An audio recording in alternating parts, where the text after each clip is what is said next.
Okay, so now it's time to stretch the dough. Disclaimer, this could be a really frustrating part of the process.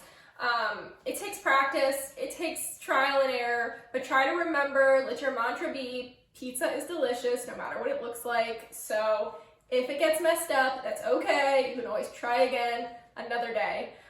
But ultimately, it's still gonna taste good and it'll still be pizza. So first thing we need to do is flour our surface.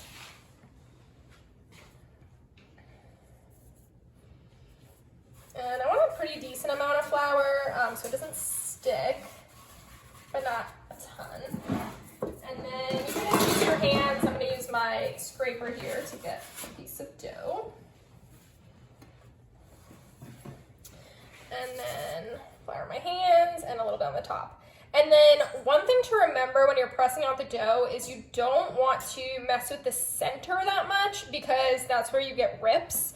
So you want to just kind of push around the outside and then rotate it and just gently keep working it like that.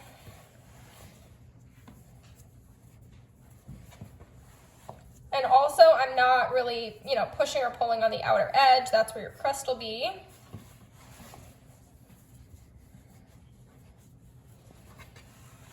And just be patient. So when you pull like this, that's when the center is going to rip, and that's why you really just need to kind of press the edges. And if you just keep rotating it, it'll slowly become the size you need it to be. At this point, it takes a little technique, but your dough should hold up together. It should be okay. So you want to flour your hands so that nothing's sticking.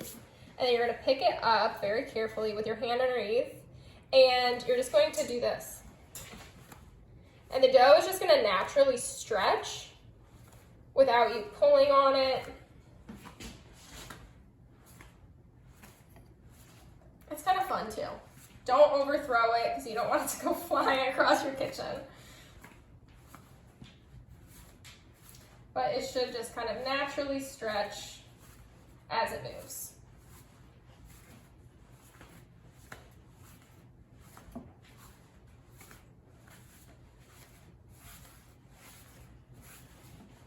So you can see it's moving a lot more. It's a lot bigger than when I started. It's just basically letting gravity do its thing. So we talked about different, math and science concepts as we cook, and they go hand in hand. And I think I'm getting to a size where I can no longer control it. All right, so mine's not like a perfect circle, but I'm okay with that. I don't want to mess with it too much to where it gets out of control. So I'm just going to kind of press it out on these edges a little bit more. And I think I'm going to call that finished. So it's oblong, but it's still going to be a delicious pizza. All right, so then now comes the time to top your pizza. I am just going to use a baking sheet that has olive oil on it. This is not a lot. This is just like I rubbed it on with my hand, so it might look like a lot in the picture, but it's really not. You don't want it to be in a pool. But what I'm going to do is I'm going to transfer this over and then put my toppings on. I also chose to use the baking sheet because I do have a pizza stone, and if you have a pizza stone, then you are welcome to use it, but not everybody has one. Not everybody has a pizza peel, which you need if you're going to use that method. So this is just, kind of a simpler way to do it that everybody, has what they need to make it. So I'm gonna just kind of try to like fit it to this just because I can. All right, so that looks pretty good. Now, you put on your toppings. So you're gonna put on your sauce, your cheese, whatever else you wanted. I am doing something a little bit different. This is a pizza inspired, actually not even really inspired, it's basically what they make at Pies and Pints. That's a restaurant you can go to locally, but it is a black bean pizza. So I'm going to put salsa as my base, black beans, jalapenos, and my cheese, bake it, and then on top I'm going to put cilantro and some sour cream. So that's basically it. So, and I'm gonna do this the same way that you would make any other pizza. So this is my sauce.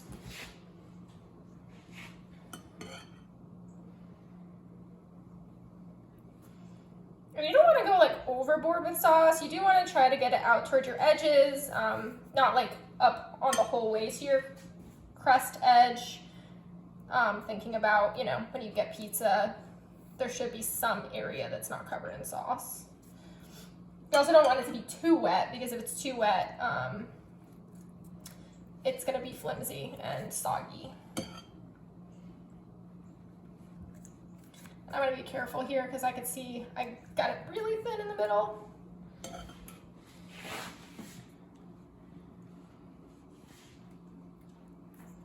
But this is one of my favorite pizzas. I think it's so good. It's different.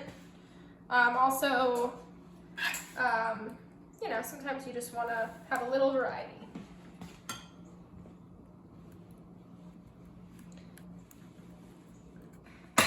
So now that I have that on, I'm gonna put on my jalapenos and beans even. All right, so my jalapenos are on, spread evenly, so now I'm just gonna spread my beans over evenly as well. Again, you don't wanna overwhelm your pizza with toppings to where it's like completely covered, because it gets soggy and then there's like no structural integrity and it's just gonna fall apart. That's not as big of a concern when you use a baking sheet, because I mean it's gonna come out on something, but especially if you're using a stone and a pizza peel, you don't want the whole thing to like pull apart while you're trying to get it in the oven or get it out of the oven.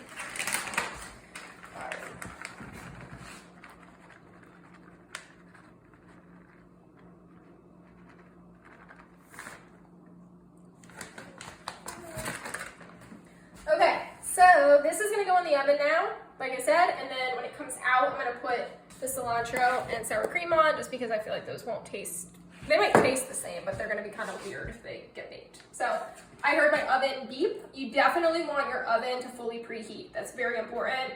If it's not hot enough, you're not gonna get like a good crispy crust. So we're gonna pop this in for about 10 minutes.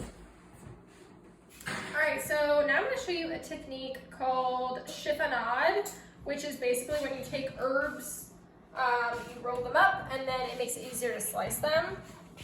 So this is cilantro, I'm gonna put it over the top. And what you do is just kind of like roll it into itself, even though these are like loose leaves.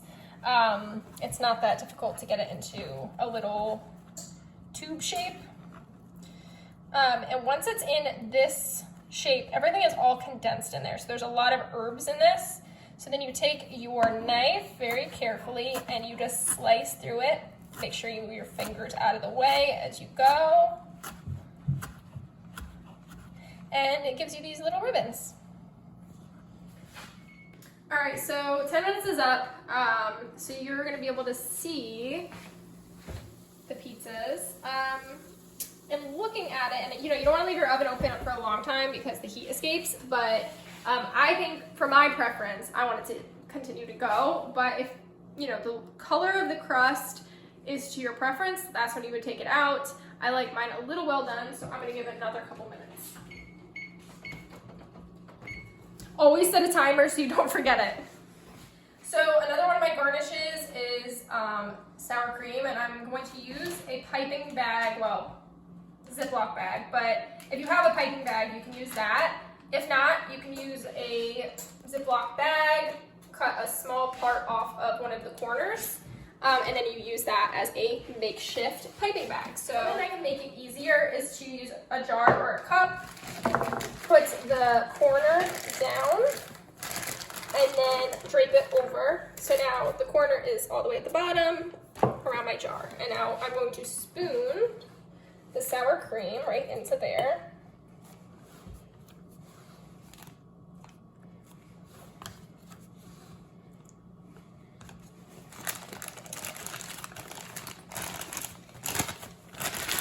And you can see it's all in the corner already.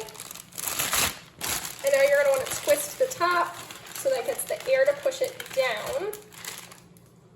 And then when I'm ready, I'm going to snip the edge off, and then that's going to be my piping bag.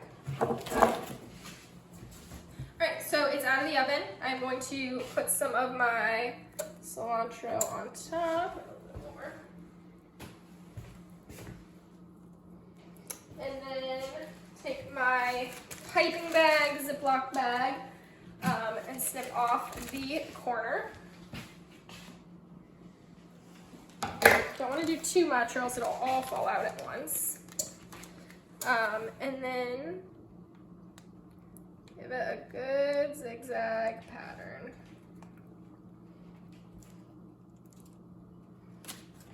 And voila, that's it. So I love this pizza. I know it's gonna be great. I hope yours came out. You'll have to turn on your cameras so that I can see what they look like. But hopefully this went well and you're ready to make pizza again in the future. Bye y'all.